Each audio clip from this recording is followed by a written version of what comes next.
que é aquele onde a maior parte daqueles que não entram na economia formal, portanto, encontram espaço e normalmente o fazem por ausência de escolha e sobretudo porque é uma necessidade absoluta abraçar então esta atividade. Vamos então tentar problematizar o papel do setor informal no crescimento da economia, olhando para questões como a transição da economia informal para o formal, o panorama do empreendedorismo nacional e as barreiras e facilitações para o ambiente de negócios aqui em Moçambique. Muito bem, vou começar aqui pelo professor António Francisco. Eu estava a ler um estudo do professor António Francisco de 2006 em que colocava o trabalho, dizia essencialmente do ponto de vista das conclusões que cerca de 90% da economia nacional e da sociedade moçambicana encontrava-se mergulhada na informalidade. Transcorridos 9 anos depois desse estudo, até que ponto ele é atual? Esta conclusão ainda é válida? O que é que mudou do ponto de vista significativo neste período? Muito boa noite, obrigado pelo convite, cumprimento aí o meu colega. Obrigado. Bem, como disse o Jeremias agora no início, o primeiro aspecto que é difícil caracterizar é realmente o que é a informalidade. E, em parte, porque ela atravessa todos os domínios da sociedade, em termos económicos, em termos políticos, em termos sociais, e, por outro lado, porque há dimensões que são socialmente úteis e há dimensões que são antissociais. Ou seja, quer dizer, nós podemos reduzir, as primeiras expressões que nos aparecem de informalidade são aquelas que nós vemos na rua, os vendedores ambulantes, as pessoas a circular na rua, enfim, as profissões liberais nos quintais, etc. Mas por trás destas expressões diretas, nós temos toda uma informalidade oculta que depende e varia em função da maneira como a legalidade e a formalidade se afirma. Nós, no caso de Moçambique, nós tivemos momentos em que era ilegal vender os produtos básicos, porque a economia era controlada. Essas dimensões depois deixaram de ser consideradas informais. Então, o primeiro aspecto que eu penso que é bom referir é que, em relação ao referido estudo, eu diria que há dimensões da informalidade no mercado de trabalho que provavelmente se mantêm nessa dimensão. Há algumas outras em que têm estado a reduzir. Por exemplo, eu vou dar um exemplo que houve um estudo recente sobre o sistema financeiro e em relação a 2009, o sistema financeiro praticamente quase 78%, 78% dos cidadãos adultos, dos moçambicanos adultos, estavam excluídos do sistema financeiro, formal e informal. Ou seja, não era só o formal, era o próprio informal. E passados estes 5 anos, um estudo mais recente do ano passado indica que neste momento estarão cerca de 25% formal e informalmente. Ou seja, sistema financeiro. Do sistema financeiro. Ou seja, pelo menos 60% estão excluídos do formal e do informal. Portanto, nós sabemos que existem os bancos, existem agências financeiras que poderão ser consideradas os formais, mas existem outras formas, como o CITIC, como os fundos comunitários, etc., que são os informais. Então, há dimensões da informalidade que reduziram. Neste caso, por exemplo, havia cerca de 9 milhões há 5 anos atrás, agora há 8 milhões que estão lá no informal. Qual é o peso da economia informal no contexto da economia global em Moçambique nesta altura? Depende das áreas. No setor, vamos lá ver, nós temos que considerar o setor financeiro, o setor laboral, o setor imobiliário, o setor fundiário. O problema que acontece com a questão da informalidade é que, primeiro, vamos considerar informalidade aquilo que é extralegal, que é ilegal ou que é não legal, que sai fora dos parâmetros da formalidade definida. Mas, por exemplo, quando nós temos, por exemplo, que o Estado define, no caso fundiário, de que o único proprietário da terra é o Estado, então a própria lei vai gerar informalidade.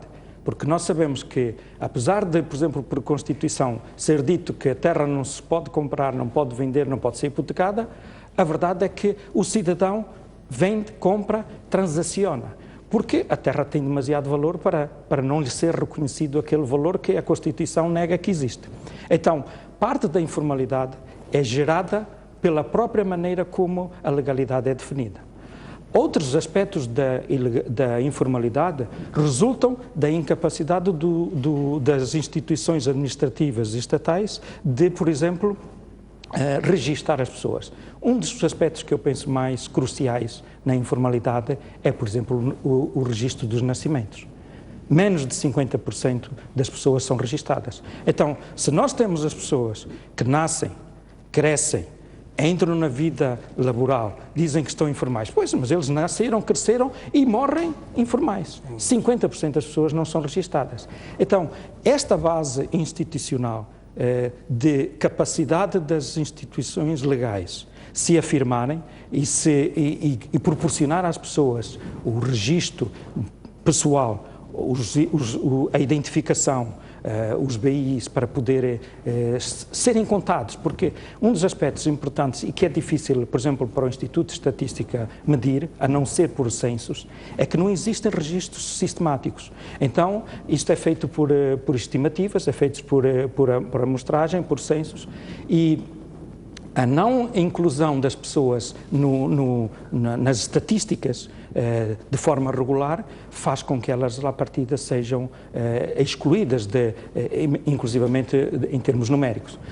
Pronto, nós temos depois os censos, temos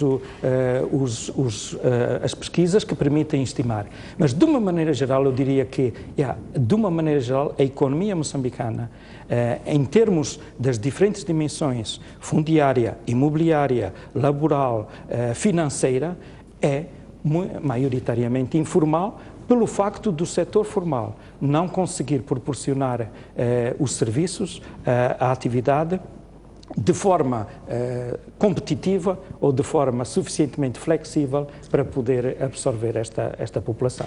Muito bem, foi introduzir aqui o Dr. José Jorge. Boa noite e obrigado então por também se juntar a nós. Para todos os efeitos, este é um setor provedor de bens e serviços à economia e que absorve uma parte significativa da população, quer dos operadores do setor, quer dos utentes dos serviços ou bens produzidos por este setor. Que papel é que acha que este setor pode jogar no crescimento da economia, na promoção do emprego, sobretudo? Muito boa noite e cumprimentar a todos os espectadores, o companheiro aqui do painel.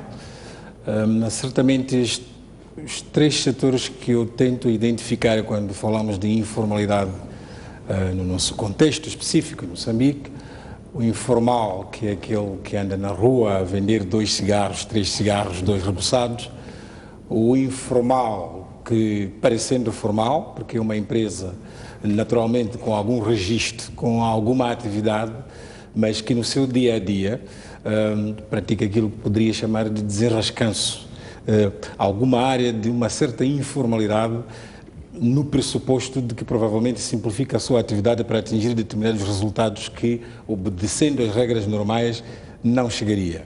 E depois as empresas de maior dimensão, como todas as que nós conhecemos, que também certamente terão os dois lados. O lado da formalidade pura e dura, mas também alguma dose de informalidade. Porque, como disse o doutor, nascemos informais e morremos informais. Sendo assim, toda a sociedade é atravessada por esse tipo de informalidade. Mas esse conjunto de segmentos contribuem, de certa maneira, para o desenvolvimento do país. Por muito que queiramos ou não ignorar, contribuem. As pessoas que vendem na rua obtêm o seu sustento, conseguem formar os seus filhos, que mais tarde ou mais cedo ingressam no mercado de trabalho. São pessoas que conseguem comprar as bicicletas, as televisões e, portanto, por essa via, naturalmente, contribuem para o desenvolvimento do país. E os restantes segmentos de pequenas e médias empresas, naturalmente, contribuem também para o desenvolvimento do país. Portanto, Não é todo líquido que o setor informal não contribui para o desenvolvimento do país. Contribui. Agora, o desafio é... Está associado a epítetos, só a ideia de que é informal traduz uma carga negativa. Pois, mas não é necessariamente assim, porque há pessoas que perfeitamente vendem na rua, mas que estão na plena legalidade em termos dos seus atos. Mas há pessoas que têm instituições perfeitamente constituídas que, no dia a dia, estão na informalidade. Portanto, não é de todo líquido que as pessoas que vendem na rua são ou delinquentes ou ilegais. A sociedade não consegue, neste momento, providenciar serviços, bens, emprego para toda a gente. E a solução é aquela.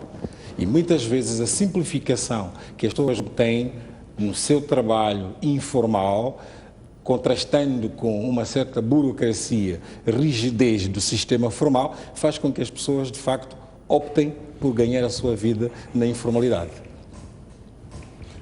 Como é que estes operadores do setor informal, já ouvimos várias vezes em fóruns em que se queixam do acesso, digamos, ao mecanismo formal da economia, que, reconhecendo o papel que desempenha este setor informal, impõe, no entanto, um conjunto de barreiras no acesso a determinados serviços a este mesmo setor.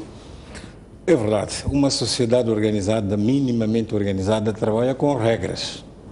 O que era desejável é que... Regras essas que muitas vezes não existem no setor informal. No setor informal. Era desejável que nascêssemos formais e morrêssemos formais.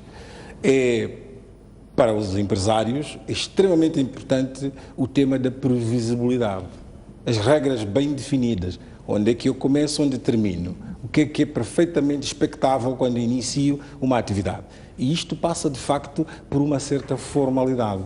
Não digo que seja a única forma de desenvolver o país, mas, de facto, não é fácil as pessoas que estão habituadas ao sistema, entre aspas, de desenrasque, passarem para a formalidade. É preciso arranjar um NUIT, é preciso arranjar o bilhete de identidade, é preciso arranjar um conjunto de documentos que as pessoas, quando chegam o dia em que têm esses documentos, os negócios já passaram. E, portanto, as pessoas optam por caminhos curtos, simplificar para atingir determinados objetivos. Acredito que, no longo prazo, não sei definir quando, essas pessoas hão de transitar para a economia formal. E, neste momento, tenho quase a certeza que o conjunto de pessoas que beneficia dos serviços de microfinança vão progressivamente, não tenho a dimensão disto, passando para a formalidade. As pessoas começam a comprar determinados conjuntos de equipamento para o exercício da sua atividade, começam a ter uma conta bancária, e para ter uma conta bancária é preciso ter um bilhete de identidade, é preciso ter um NUIT. Portanto, as pessoas progressivamente e por exigência da própria sociedade vão se tornando formais. Mas é um processo que todos temos que contribuir para lá atingir.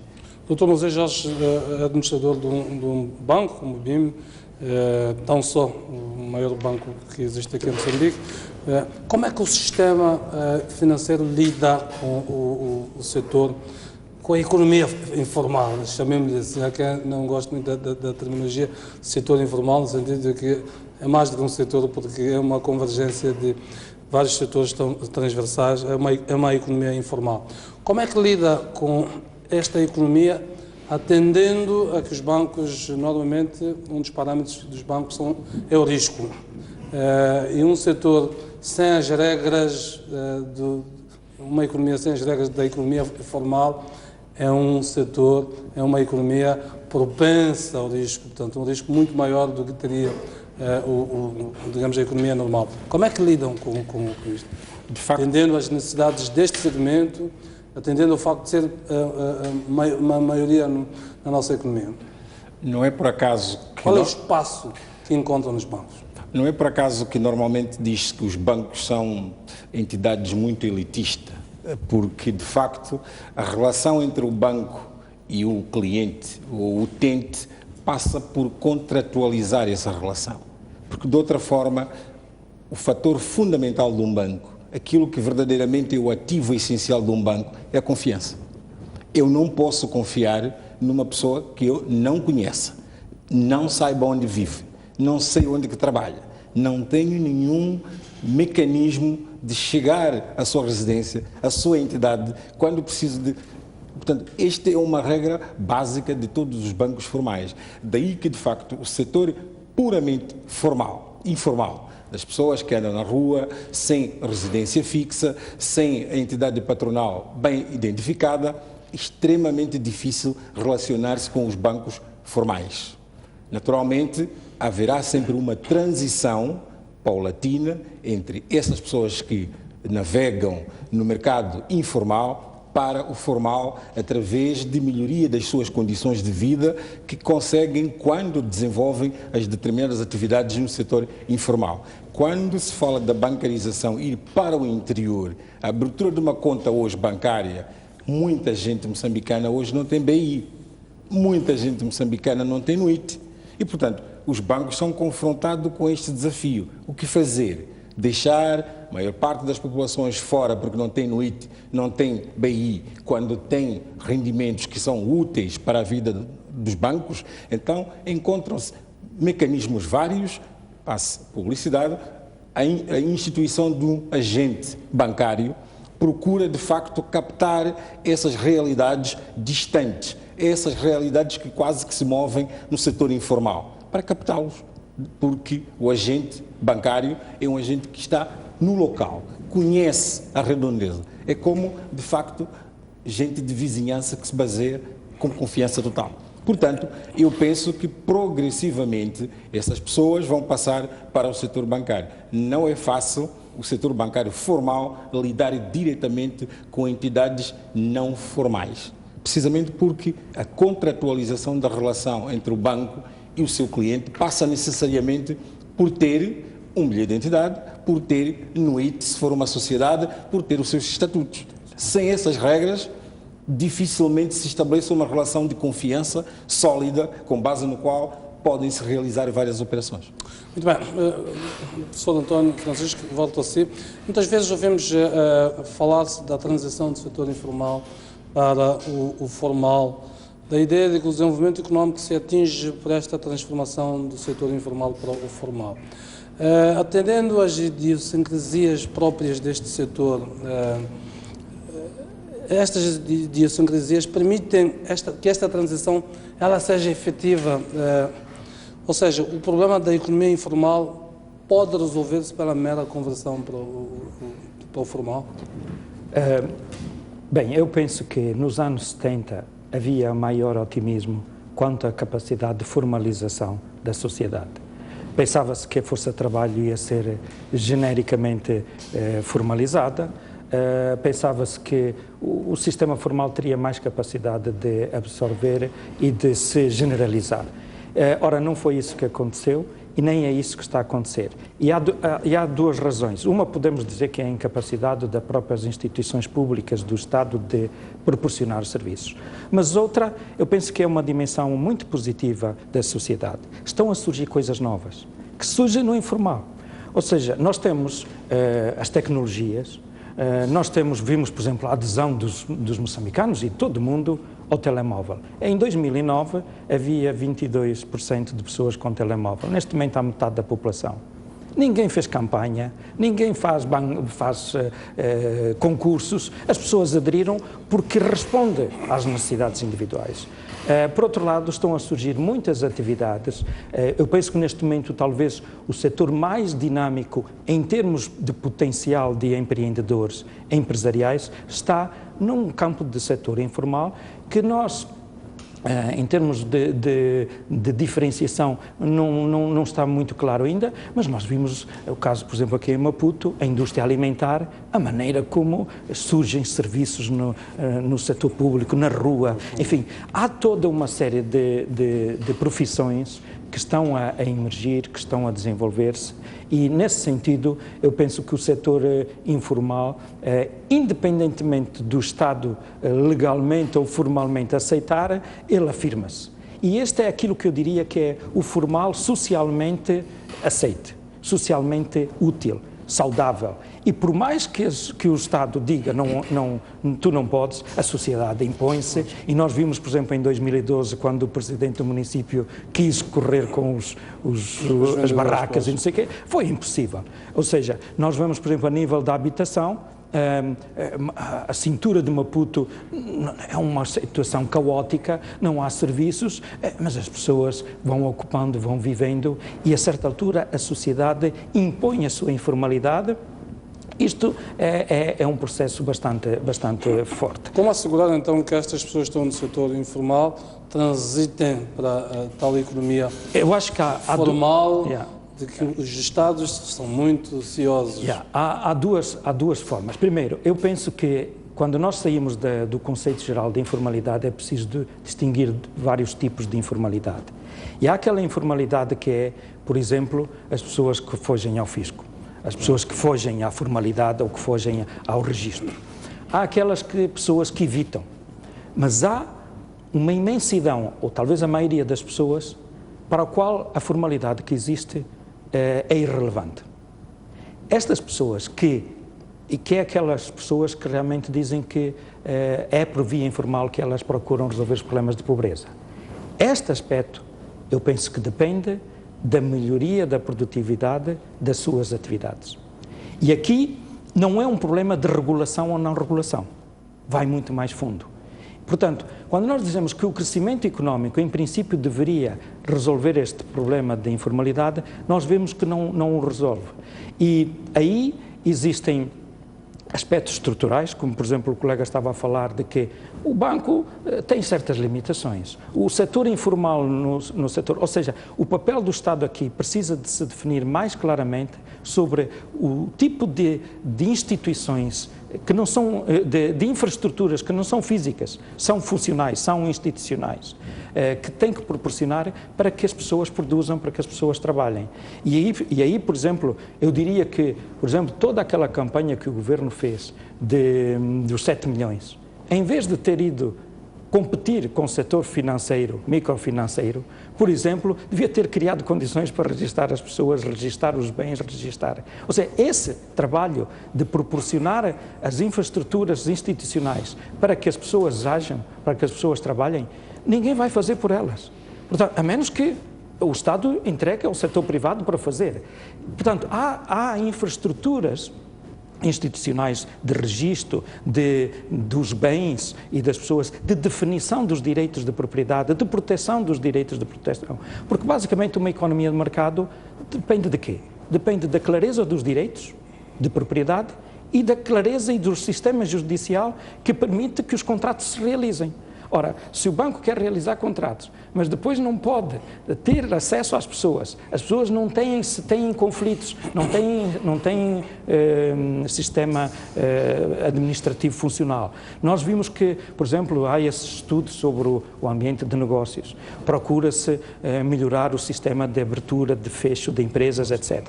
Eu costumo dizer que, em relação a esse tipo de esforço, que é um esforço que eu acho que é bom que seja feito, mas que muitas vezes nós estamos a tentar criar um bom ambiente de negócios num mau ambiente de mercado, no sentido de que a maioria da população não está a fazer negócios lucrativos, faz a sua vida, faz a sua atividade. E este ambiente, que é um ambiente que depende da paz, da possibilidade de circulação, de ter autoridades camarárias ou polícias que ajudam e não atrapalham. Enfim, todo este ambiente, que é um ambiente que cria um ambiente de mercado favorável ou não. Portanto, o aspecto da economia poder vir a formalizar-se depende muito da maneira como o Estado se assume na sua função de proporcionar o ambiente favorável, saudável, à execução das atividades privadas. Em vários documentos normativos do Estado, em vários documentos, planos do Estado, temos ouvido sempre e quase recorrente esta ideia de transição da economia informal para a economia formal. Sim, mas eu não... Acha que o Estado tem uma estratégia clara sobre como lidar com esta questão? Não tem uma estratégia, nem tem uma tática, nem tem tido, penso que, a devida ação no sentido de proporcionar condições. Eu diria, por exemplo, o que é feito a nível das administrações de distrito, de localidade, para capacitar aquelas administrações para proporcionar o serviço às pessoas. Para tirar uma fotocópia, para tirar um BI, para tirar um registro. Quais são as capacidades que as pessoas têm? A dependência da capital da província ou mesmo às vezes de Maputo é enorme. Portanto, eu penso que a administração interna, a administração pública, enfim, aqueles organismos que devem capacitar-se para proporcionar esse ambiente é muito deficitária. E eu não me parece que, sim senhora, fala-se de uma transição, mas primeiro, nem as infraestruturas físicas e não físicas estão a acompanhar o ritmo de crescimento populacional, nem os serviços estão a capacitar para as diversas dimensões. Por exemplo, veja, por exemplo, a nível da habitação. A maneira como as pessoas procuram... se as pessoas, por exemplo, conseguissem registrar os seus ativos imobiliários, tivessem este ambiente, a capacidade que elas teriam para pedir empréstimos, para funcionar garantia, era fundamental. Quantas pessoas podem usar a sua casa para pedir um empréstimo? Poucas. Bem, Dr. Moisés Jorge, atendendo que este segmento que estamos a falar é a maioria, quando falamos das PMEs, e já ouvimos claramente em políticas públicas, este reconhecimento de que a melhor forma de dinamizar a redução do desemprego, da redução da pobreza é por via das PMEs. Que mecanismos de financiamento, por exemplo, o BIM tem disponíveis para este setor que não tem a estrutura capaz de potenciar-se dentro dos mecanismos de formalidade como as grandes empresas, mas que têm necessidades de financiar a sua estrutura produtiva?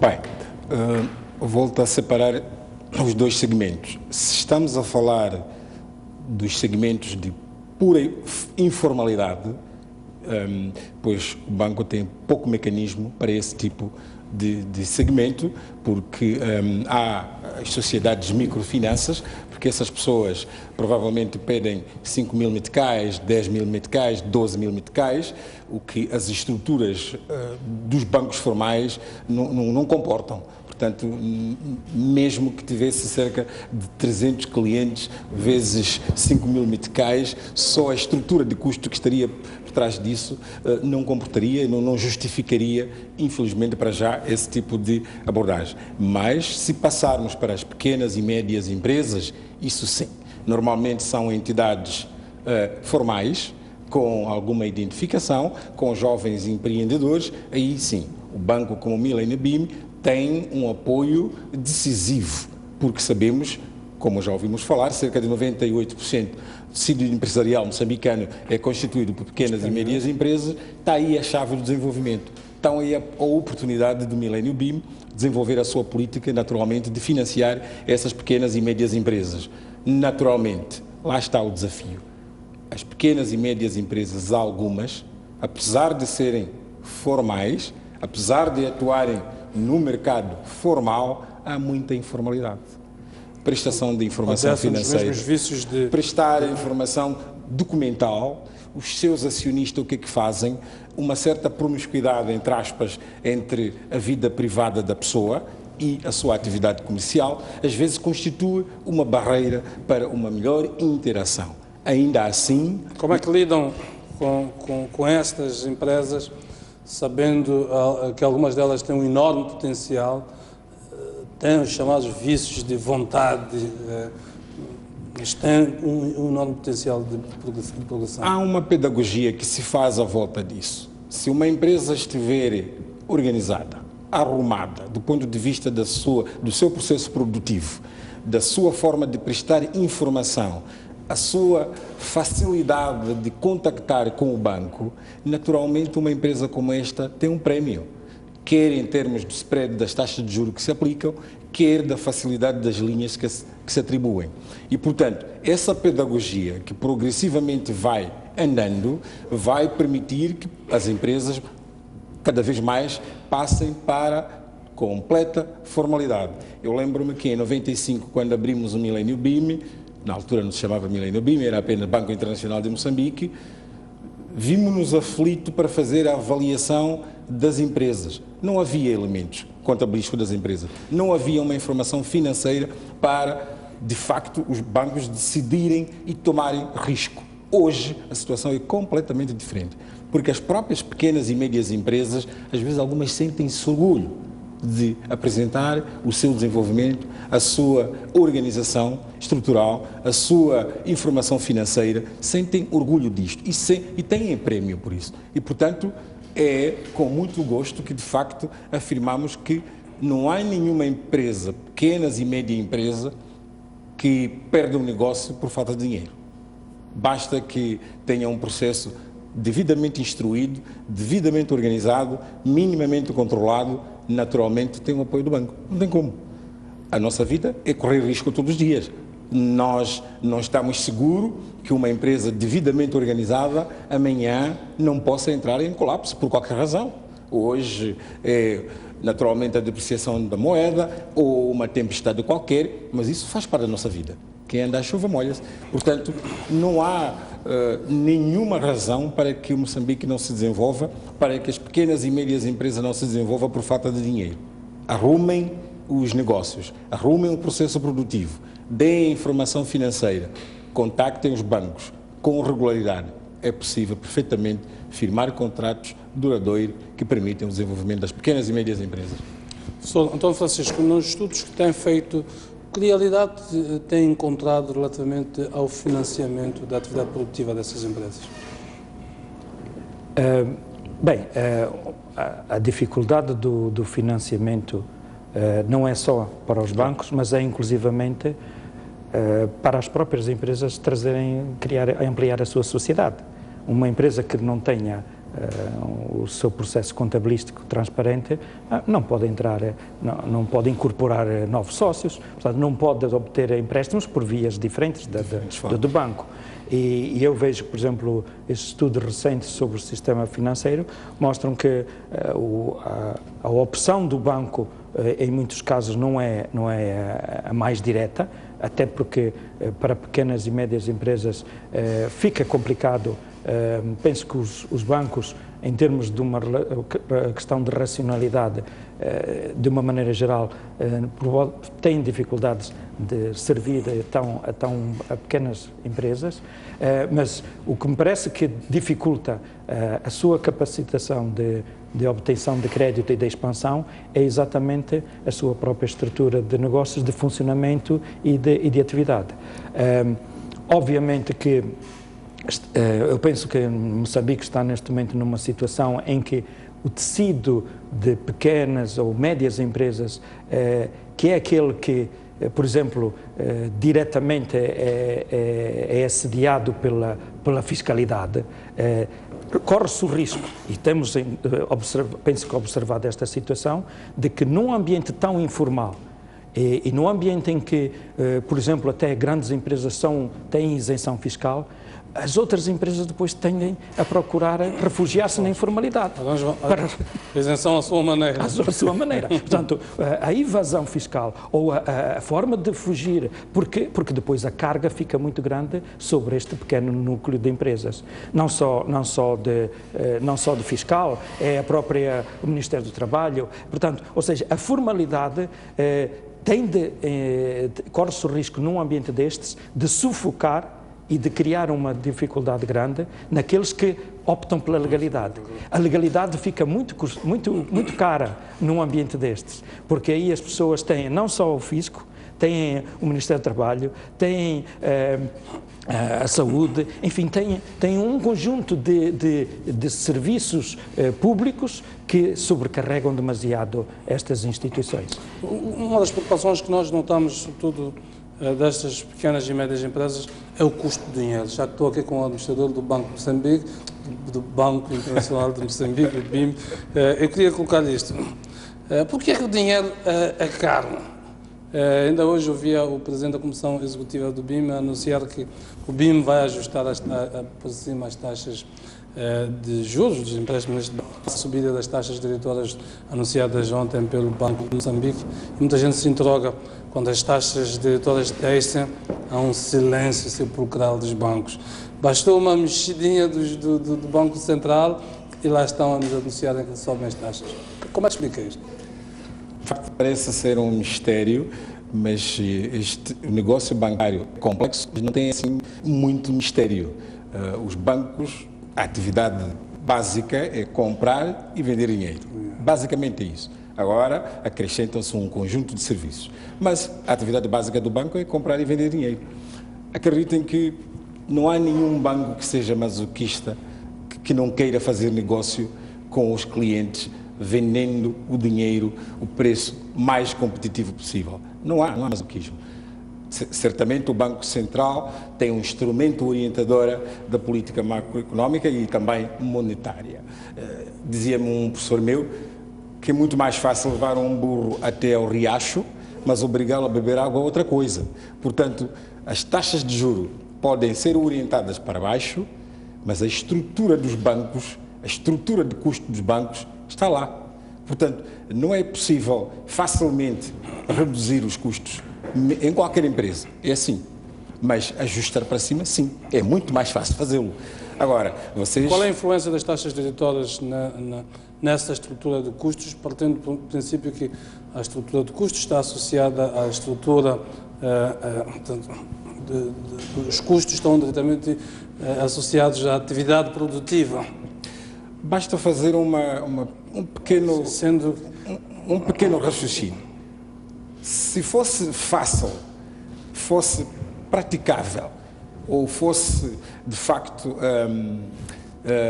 enfim, economicamente e financeiramente viável, os bancos irem ao Banco de Moçambique buscar os meticais a 7,75 ou a 8, todos os bancos certamente o fariam.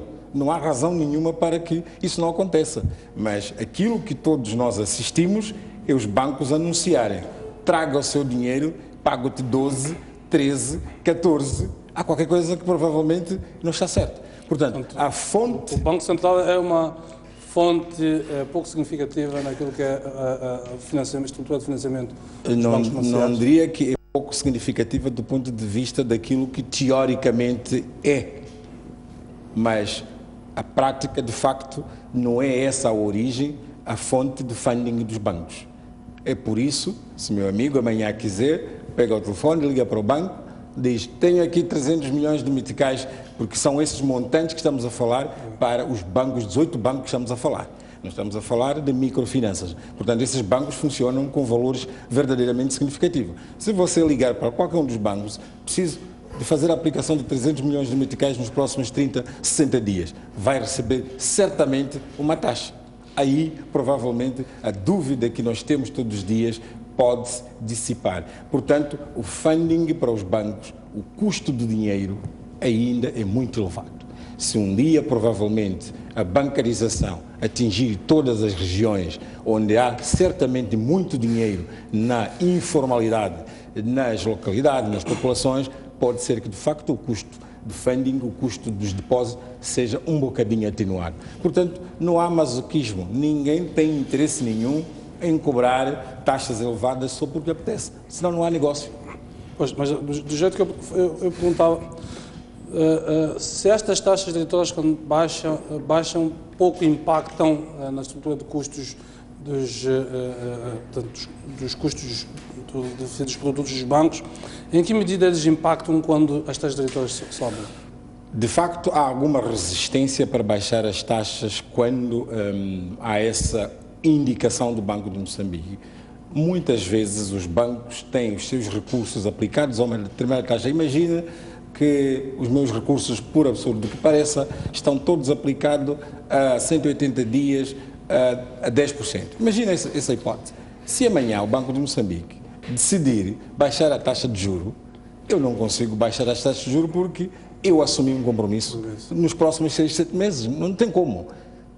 Mas o contrário é naturalmente compreensível e, portanto, é verdade que as pessoas vão continuar a dizer sempre: os bancos certamente não estão a acompanhar as orientações do Banco de Moçambique. Aqui há tempo havia essa conversa. Não é por acaso que agora o Banco de Moçambique decidiu ajustar as taxas em alta. Não é por acaso. Há alguma razão para o fazer.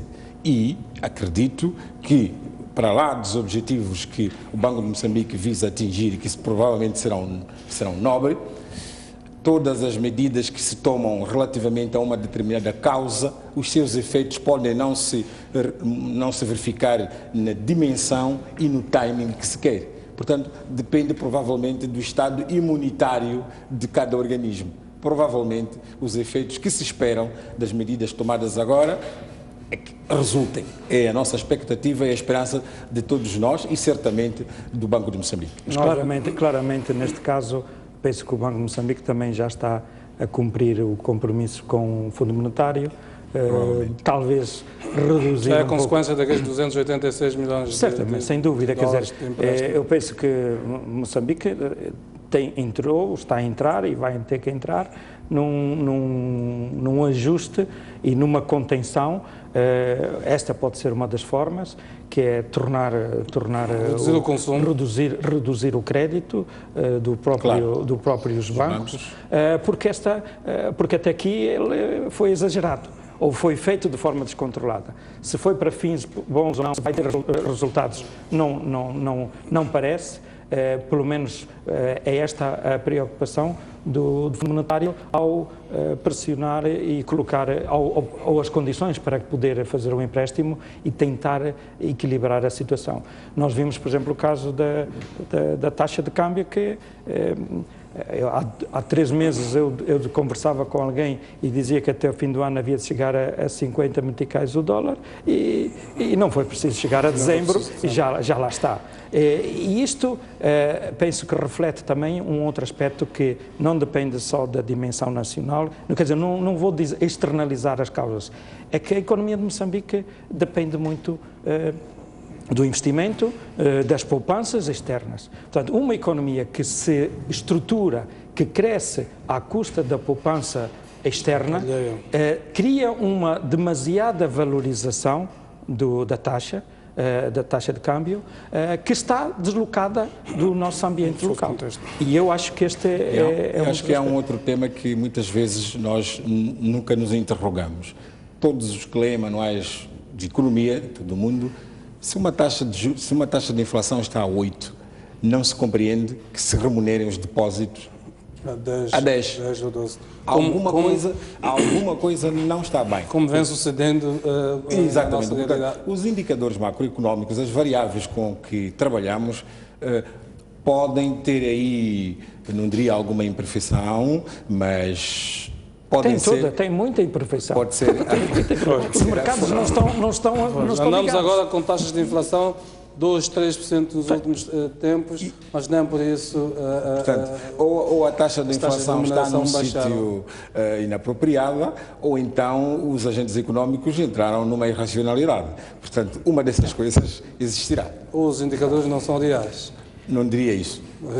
Não, é que os mercados não estão devidamente integrados. Por exemplo, veja, você está aqui, pode comprar uma casa em Portugal, pode comprar uma casa em Londres, pode comprar uma casa na África do Sul. Porquê? Porque lá os mercados estão claramente definidos. Você sabe os mercados. Você aqui, como é que vai comprar uma casa? Há agora uma franja do mercado que começa a definir-se, mas de uma maneira geral, você não tem um mercado integrado. E isto dificulta todo o processo. Muito bem, quero-vos convidar para um intervalo, voltamos para a segunda parte, dando oportunidade aos telespectadores, não perdendo de vista, fazemos um desvio nesses últimos minutos para abordar temas mais de atualidade, mas o nosso tema é a questão do setor informal, sem risco, com oportunidade para um crescimento inclusivo. Convido os telespectadores, então, para interagirem connosco na segunda parte, colocando perguntas, sugestões e até comentários, aquilo que acham que é relevante. Voltamos já, não saiam daí.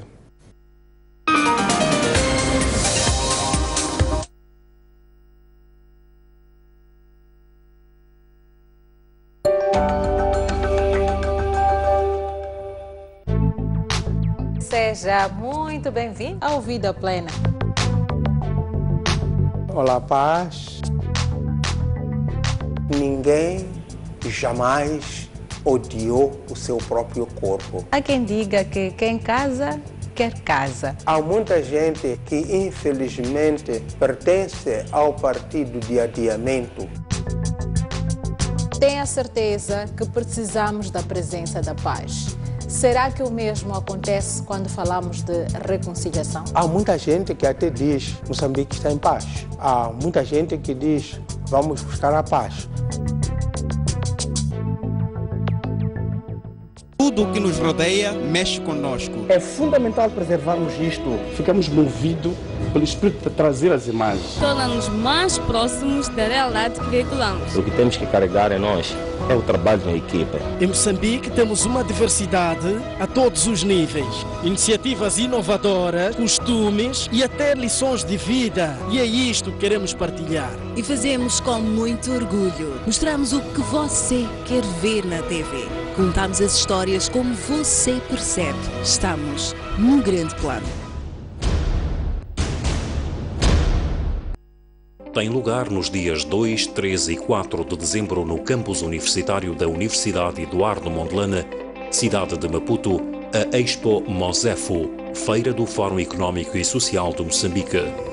A Expo Mosefo é o ponto de encontro entre os diferentes atores sociais, culturais e económicos, com vista a impulsionar um crescimento económico acelerado, inclusivo e sustentável de Moçambique. Participe e associe a sua marca a esta iniciativa. Inscrições na One Media, Avenida Alberto Lutuli 300.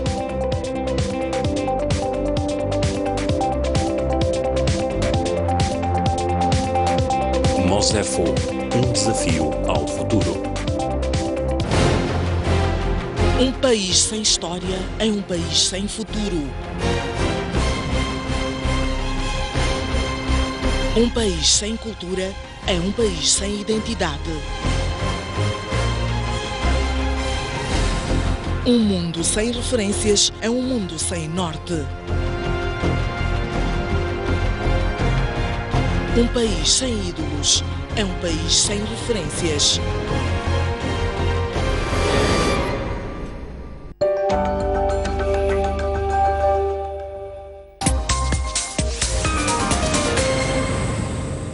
Muito bem, estamos já na segunda parte deste Linha Aberta. Tem indicação de que já temos em linha o primeiro telespectador, o Sr. Gabriel Fundice. Boa noite. Muito boa noite. Gostaria de saudar o painel. Falar sobre o informal, o setor informal, é muito difícil.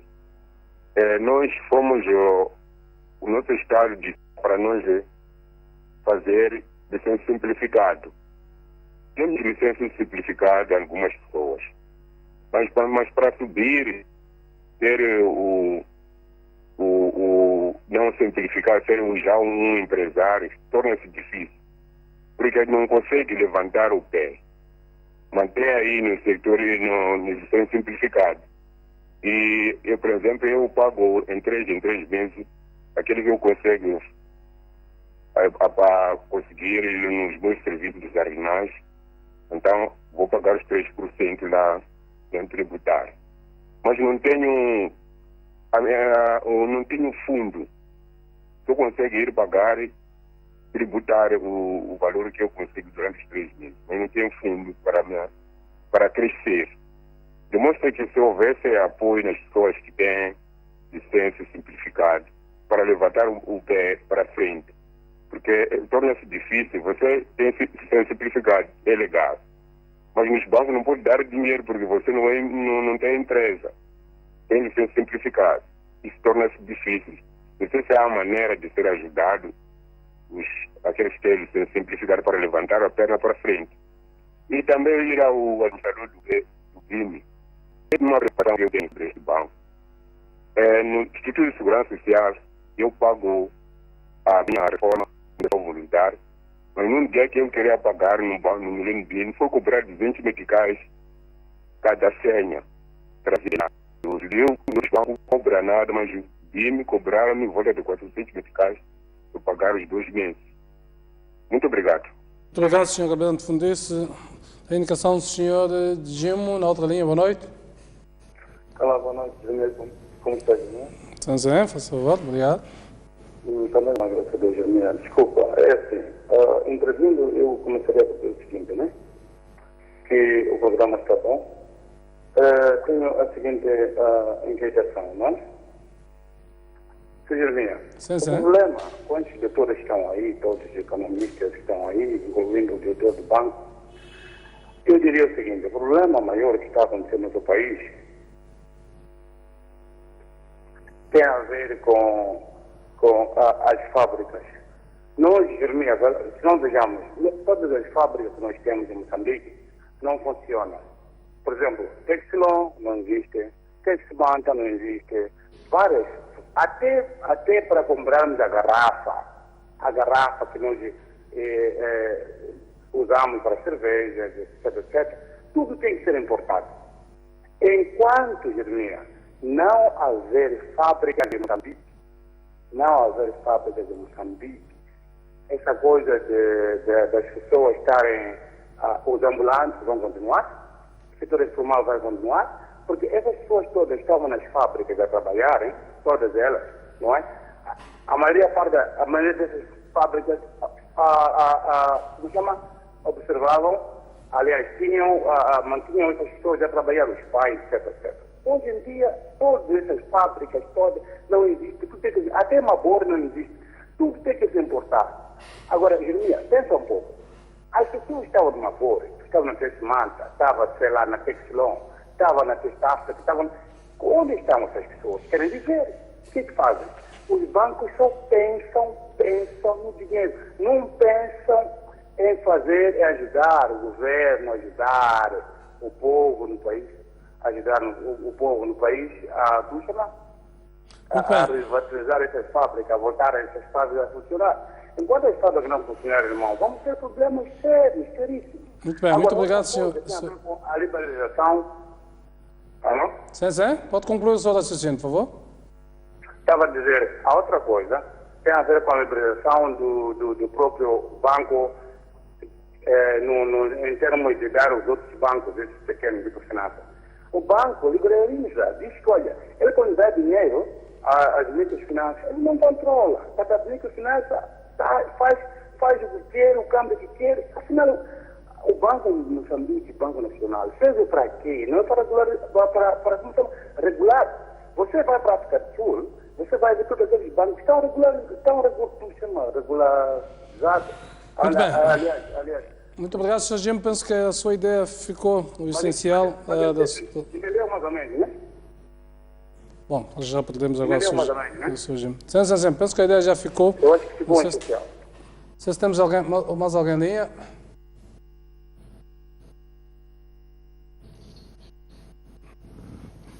Bom, não estou...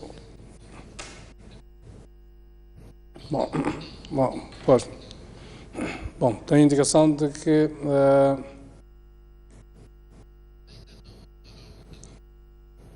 muito bem, não temos ninguém ainda em linha. É esta a ideia? Bom, tem indicação do Sr. Paulo. Sim, boa noite. Sim, boa noite, Sr. Paulo. A minha opinião. Faça favor. Eu acho que o setor informal tem que ser visto pelos bancos realmente como uma oportunidade de negócio. Se tivermos que fazer uma análise da seguinte maneira: se um potencial cliente não tem, no item não tem legitimidade, os outros bancos que já são formais têm mecanismo de conectar-se com as outras instituições públicas, podem muito bem facilitar este encontro e daí ganhar mais um cliente. Então essa é a minha ideia. Muito bem, muito obrigado, Sr. Paulo. Vamos ao encontro do Sr. Pedro na outra linha. Boa noite. Muito boa noite. Boa noite, por favor. Boa noite no programa. Saudar o senhor de Milênio Bim e o senhor que está do outro lado, acho que é um economista. O programa é muito interessante, acho que devia o tempo, portanto, portanto, o tempo para um programa deste, acho que para mim é muito pouco, porque é um programa muito interessante. É um programa de interesse nacional, que, como é sabido, acho que a maior parte da população, da sociedade moçambicana, que eram quadros, que eram funcionários de Estado, de empresas que foram privatizadas, portanto, passaram para o setor informal. É difícil quando o senhor do banco diz assim que o banco criou condições para facilitar com que os informais, que são os PME, que são as pequenas empresas ou médias empresas ou empreendedores. Falo de mim próprio, eu fui funcionário do Estado, a empresa foi privatizada, criei uma sociedade já acima de 10 ou 20 anos, mas há muitas dificuldades. Não é possível se passar do sistema informal para o sistema formal. Há ainda muitas barreiras. Isso é uma verdade. É difícil aceder aos créditos. As condições que os bancos querem, não é possível. Então, se forem a ver, mesmo próximo da cidade, da capital do Maputo, no Shoprite, ou próximo Shoprite, a Sr. Jeremias tem passado sempre por ali, vai ver aquela gente ali que são mecânicos, são eletricistas, são serradeiros. Acho que o governo não tem um conhecimento daquela gente que existem lá. Aqueles são pessoas, são quadros. Por que o governo não cria política para buscar aquela gente e tornar aquela gente como informais? Muito bem, Sr. Pedro, penso estar a levantar questões muito importantes, mas tenho já a senhora Amândio, penso que é a senhora Maria na outra linha, mas a ideia ficou lá e percebi a questão da empresarialização de algumas áreas onde temos capacidades que seriam muito úteis no outro contexto. Boa noite, senhora Maria. Boa noite. Boa noite, faz favor. Meu nome é Maria. Sim. Eu sou do setor informal. Exato. Precisamente no mercado de Patrício Lumumba. E dizer ao senhor administrador aí do banco, nós estamos a passar muito mal lá. Temos lá um balcão do BIM, onde praticamente só ficam um caixa a funcionar, 2 no máximo. E aquilo é um mercado, e aquela zona é sustentada praticamente somente por aquele balcão. Nós, como setor informal, passamos muito mal. E coitada das 2 senhoras que ficam ali a trabalhar, aquilo é um sacrilégio, porque aquele balcão tem muito movimento. Então eu gostaria que nos ajudassem, nós, o setor informal também, no âmbito do banco, que é para flexibilizar também o nosso ganha-pão. São horas e horas de bicha, são os nossos clientes que estão lá fora parados, e o banco está a contribuir pouco, e o assunto aí é mesmo o setor informal. Os bancos nos fazem passar mal. Precisamente aquele balcão do Patrício Lumumba, há uma falta de pessoal incrível. Ali são 2 senhoras coitadas, nós até sentimos pena delas. Gostaria que nos ajudassem nesse setor. Se o banco flexibilizasse o nosso atendimento nos bancos, nos ajudava, a nós também, certamente ajudava aquelas 2 mamães que ficam ali a sofrer. Gostaria, senhor do BIM, faz favor, ver a nossa situação lá. Muito bem. Senhora Ana Maria, penso que a sua questão vem, de facto, a propósito da pessoa certa que está aqui. Acredito que vai mudar qualquer coisa, que significa a poupança, afinal, para ser colocada, os bancos procuram essa poupança. Vou encontrar o senhor Amici, boa noite. Sim, boa noite. Sim, faz favor. Sim? Alô? Sim, faça favor. Sim, boa noite. Boa noite. Primeiro eu queria frisar a questão do senhor do banco, o senhor ao lado do banco lamentou a questão dos 7 milhões. Dizer é uma questão lamentável, tanto para mim, acho que para muitos, porque hoje mesmo tive que enfrentar uma questão prática, praticamente na zona ou na rua onde eu vivo, temos cidadãos estrangeiros que estão simplesmente a abrir barracas de venda de produtos alimentares em pequenas quantidades. Isso significa, é uma falha. Era esta a ideia de implementar os 7 milhões para que o cidadão moçambicano pudesse implementar empreendimentos daquela natureza, mas porque os 7 milhões teve este objetivo e não alcançou, então é um cidadão estrangeiro que está a implementar o programa que se calhar era o objetivo do governo para o cidadão moçambicano, mas está a implementar o estrangeiro para nós, somos cidadão moçambicano. Mas este não era o meu ponto. O ponto era este, se me permite eu guiar as pessoas na definição do que é o setor formal e informal. Entende-se de setor formal como todas as entidades ou empresas, indivíduos singulares, entidades ou empresas que estão registrados no Sistema Nacional de Cadastro. São esses que praticam atividades comerciais, que estão registrados no cadastro de pessoas ou de pessoas singulares ou de empresas que desenvolvem atividades econômicas, são reconhecidos a nível do Estado. Esses são chamados de setor formal. E informal são aqueles que estão fora desse ciclo. No entanto, temos que notar que a maior parte dos empreendedores do país estão no outro lado do setor informal. E é lá onde provavelmente o governo podia retirar a maior parte de imposto ou com isso abrir várias infraestruturas públicas, até aumentar a sua capacidade de oferecer serviços. Mas é lá onde ou o governo ignora, no sentido de que não tanto dá aquele reparo, não dá aquela reparo. Mas não está a dar a atenção necessária, não é?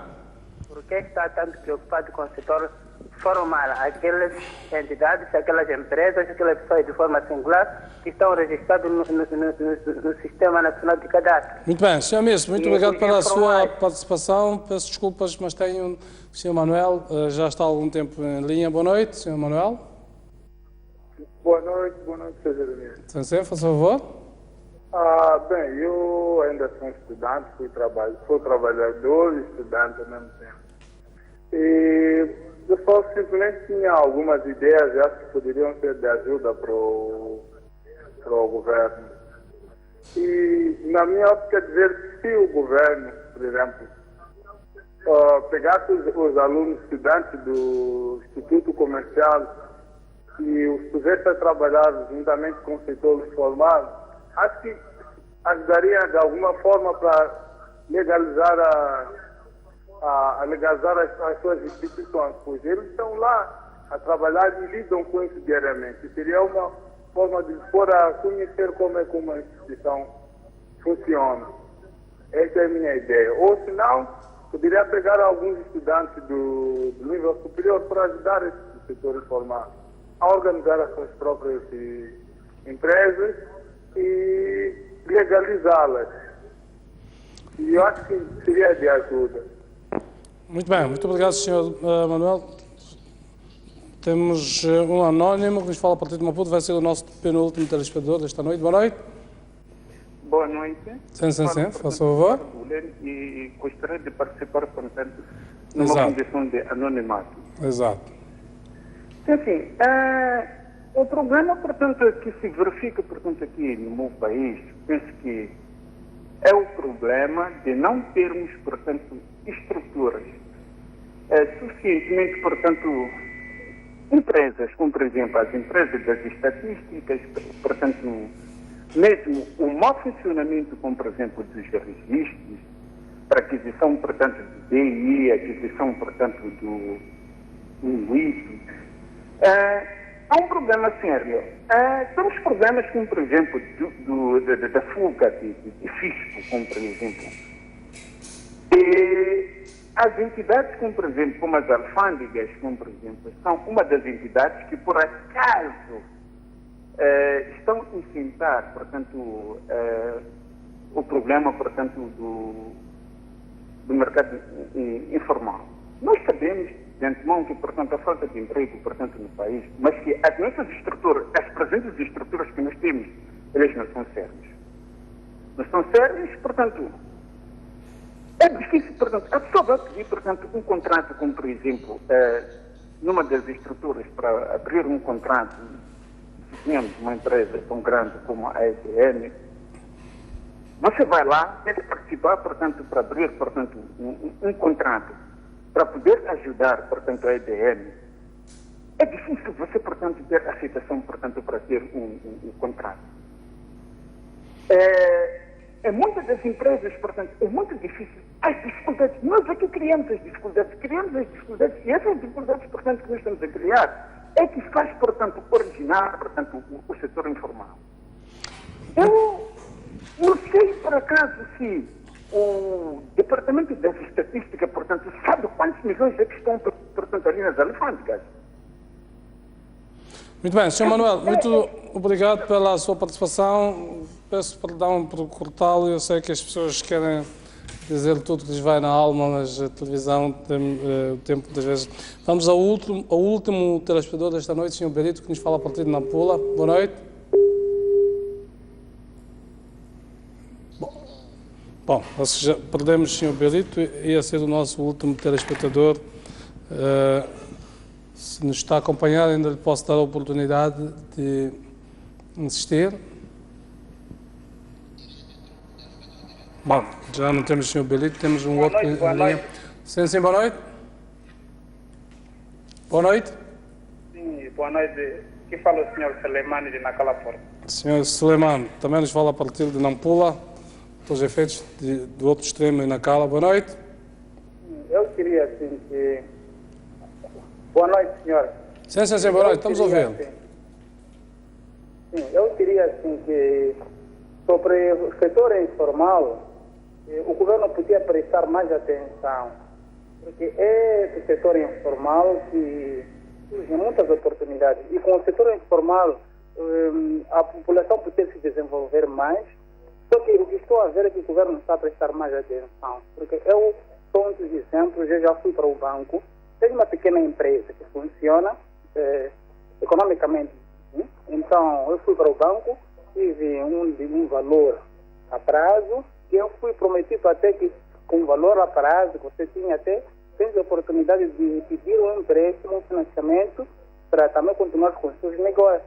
Mas os documentos que eu fui exigido, remeti ao banco e posteriormente fui dito que já os documentos tinha que dar mais outros papéis.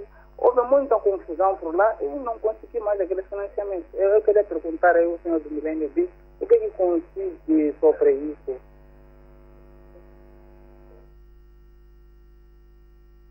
Linha.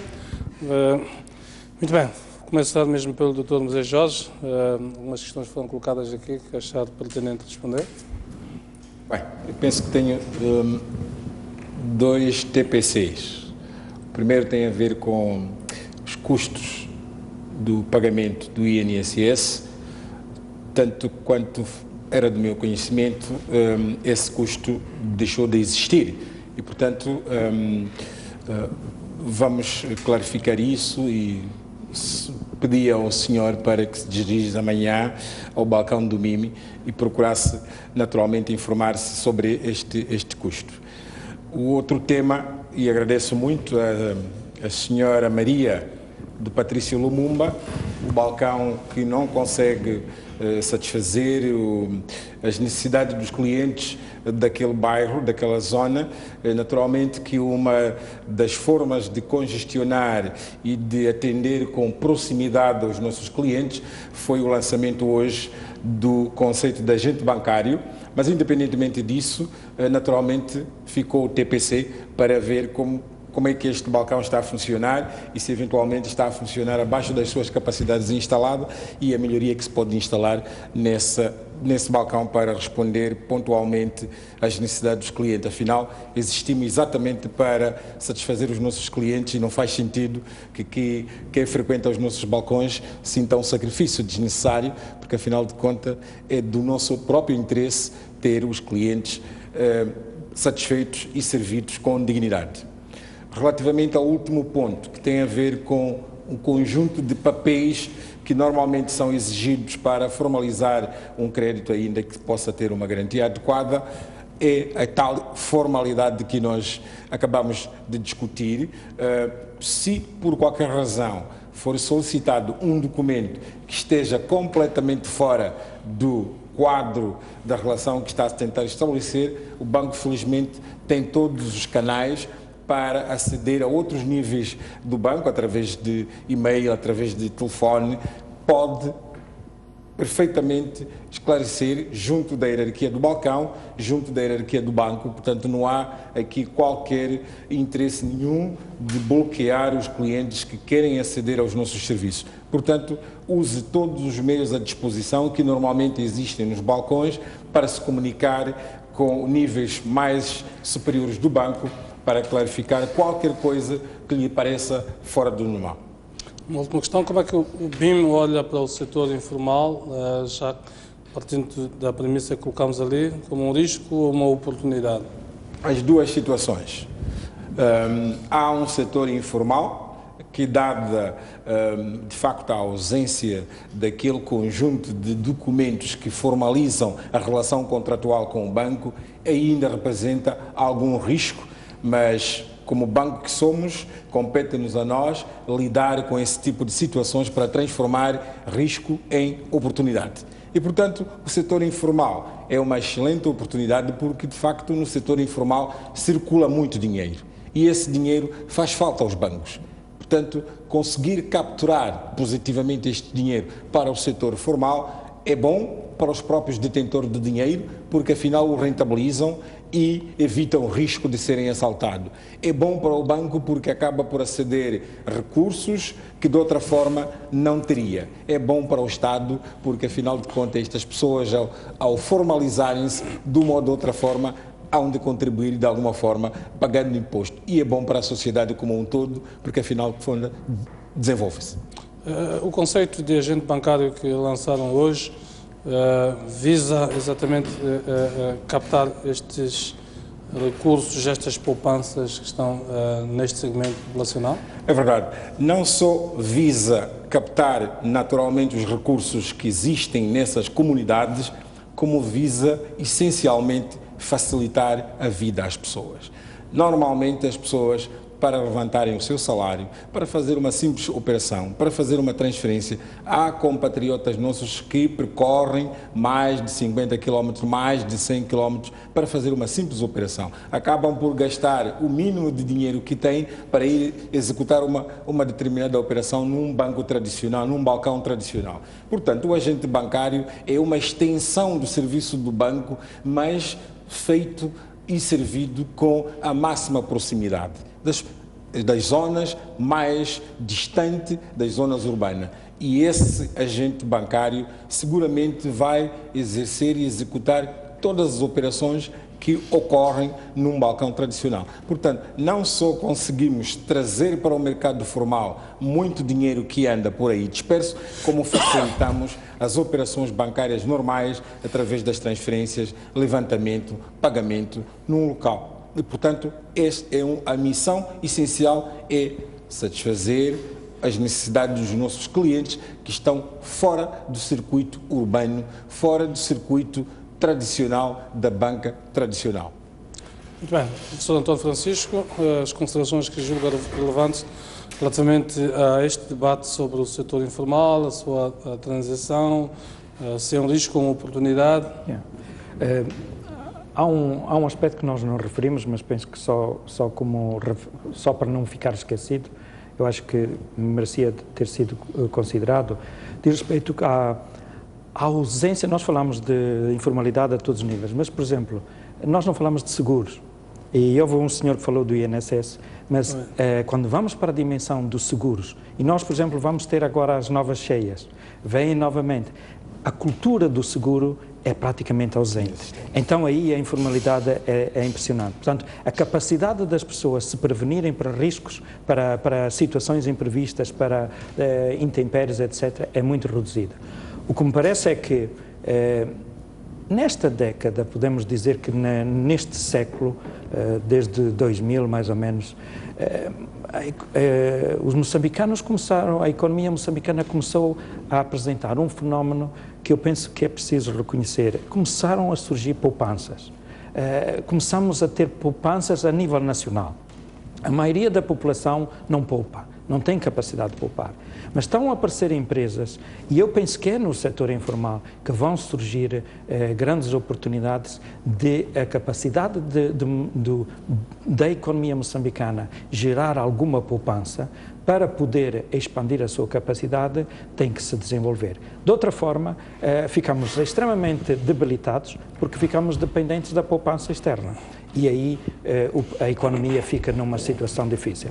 O que me parece é que, do ponto de vista da oportunidade para que o setor informal se possa desenvolver num ambiente saudável, eu acho que o setor administrativo, o setor estatal, tem que assumir a sua função de proporcionar as condições para que as famílias, as empresas, os indivíduos circulem, possam realizar as suas atividades com a maior celeridade possível. Portanto, toda aquela capacidade institucional, tanto de registro, como de circulação, como de funcionamento, as infraestruturas, se o Estado não consegue, deixe os privados fazer. Portanto, penso que a virtude do setor informal, e nós, é verdade, começamos por falar que há um estigma sobre a sua negatividade, mas é no setor informal que nós podemos ter esperança. Por exemplo, ao nível da educação, as deficiências que nós temos de educação no setor formal,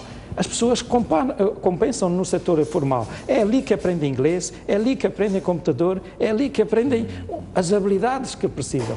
E eu penso que é um setor com um potencial enorme para transformar o tecido empresarial, o tecido económico, mas aí têm que ser criadas aquela base para que as pessoas possam desenvolver. Portanto, há riscos, sim senhora, mas eu penso que a oportunidade de se garantir que estas iniciativas que surgem a todos os níveis se afirmarem, se transformarem de forma produtiva, eu penso que está aí. É essa 80%, 90% de jovens, e que a maioria da população é jovem, que podem desenvolver e criar as instituições que são necessárias para desenvolver uma atividade legal, saudável, sem ter que incorrer nos custos de buscar na informalidade aquilo que a formalidade não proporciona.